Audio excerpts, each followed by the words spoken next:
Welcome back to another episode of That Village Girl podcast, the podcast where resilience meets hope. I'm your host, Helen, and today I'm tackling one of the topics that has caused a huge drift between moms for ages. The difference between being a stay-at-home mom and a working mom, and which one is better. And if this is the kind of content that you are into and would like to see more of, please be sure to subscribe to the channel. As a stay-at-home mom myself, I've struggled with this issue and I would like to share my personal journey. My mom passed away when I was 13 years old and my younger sister was 6 at the time. Growing up without a mother, people didn't always know how to accommodate us. To be honest, they didn't really care about us, and it all became my sister's responsibility. She was 23 years at the time and with a toddler. Even though we were old enough to help around with tasks, people still couldn't take care of us. And this experience gave me an impression that no one will ever care for you or love you as your mother would. But even way before then, I remember my mom and dad used to work in the safaris in the Okavango Delta. That meant they were away for the most part. And they would leave us kids with extended family members to look after us. This one time I was sent to live with my dad's sisters, and the kids there turned me into their punching bag. There was one of my older sister who believed that I was too spoiled and needed to be toughened up. This woman used to constantly beat me for no apparent reason, and her younger siblings joined in. I remember this one time her younger brother and I passed each other by the door and he pushed me. And then I fell to the ground and scratched my knee so badly. I got up crying, trying to defend myself, and he punched me and I fell back to the ground again next to the fire. I dragged the biggest log in that fire and shoved it up his stomach. He screamed in agony and one of my cousins came running in and he also beat me so badly. My cousin was rushed to the hospital. He got to recover, but he got to also live with that scar.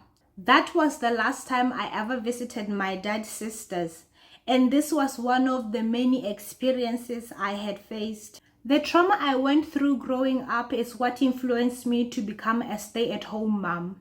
I don't trust anyone to look after my baby, let alone care for her, because I was never shown that care by people who were entrusted to look after us. It's not about which type of mom is better. It's about respecting each other's choices and circumstances. As a stay-at-home mom, I've always felt like I'm being pulled in two different directions. Part of me wants to stay at home and fully present for my baby, but another part of me longs for a career and to provide for my family. It's a constant inner conflict, and I know I'm not alone. As challenging as being a stay-at-home mom has been, I wouldn't trade this opportunity for anything in the world. There's nothing I can imagine being more fulfilling than providing a safe, loving environment for our daughter each day and keeping our home. Here is what I love most about being a stay-at-home mom.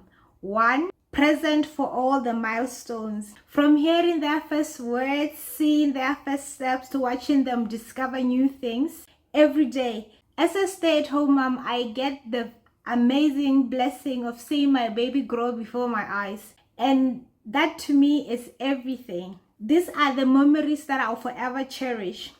When I'm 60 years and gray, I wouldn't remember the details of any full-time job. But I will remember the quality time experience watching the little people that I gave birth to growing up and blossom. And then 2, primary care. Getting to have primary influence on my children is one of the top reasons I chose being a stay-at-home. There's nothing more important to me as a parent than instilling my values, principles, and guidance. I want to raise self-aware children who are kind, respectful, and know who they are and what their purpose are, and give them the love and support I never had growing up. And then 3, I grew more independent and more mature. I learned more about my capabilities and strength through the challenges that I went through as a stay-at-home mom. There was a lot of trial and errors, that became invaluable life lessons. I've learned to be more independent and enjoy my company, more disciplined and organized, more selfless since I had a little person depending on me for their survival. And I also learned how to have a voice and set boundaries. But just like everything else, being a stay-at-home mom is challenging. One of the things that I struggled with was isolation. This was one of the biggest challenges I had to deal with. Since most people go to work every day, you are left alone without social interactions. And it's bad for your mental health, since human beings are social animals. I love my daughter, but spending time with her for the most days, I felt lonely, especially after moving to Australia where everything else was unfamiliar. And then 2, financial dependence. As someone who used to be independent, the transition from relying on my partner for financial support, it was really hard. It felt like I was giving up my security and control. But I'm grateful that I have a partner who was so accommodating and who ensured that I still had my financial freedom and still had my own money.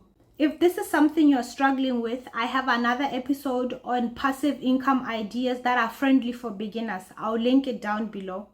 And then 3, lost self-identity. I also struggled with individual identity. It's like ever since I became a mom, I couldn't separate where I started and ended and where being a mom started and ended. I got so consumed by being a mom that I lost myself in the process. The reason being, I stopped doing my hobbies, I stopped going out with my friends. I didn't want to be separated from my baby. Oftentimes, my partner had to force me out just so I could go and enjoy myself. I got so attached to the baby. The next type is a working mom. The advantages of a working mom are financial dependence. Working moms contribute to family income, providing financial security and independence. This can reduce stress and increase confidence. And then 2, personal fulfillment. A career can give working moms a sense of purpose and fulfillment outside motherhood. This can boost self-esteem and overall happiness. And then 3, role modeling. Working moms set a positive example for their children, demonstrating the importance of pursuing career, education, and pursuing passions. Here are the disadvantages of being a working mom. 1, guilt and stress. Working moms often experience guilt and stress about balancing work, family life responsibility, and missed school events. This can lead to anxiety and burnout. And if this is something you struggle with, I have another video specifically on how to overcome mom guilt. I'll link it down below. And then 2, limited time with children. Working moms may have limited time with their children, missing on milestones and special moments. This can be emotionally challenging.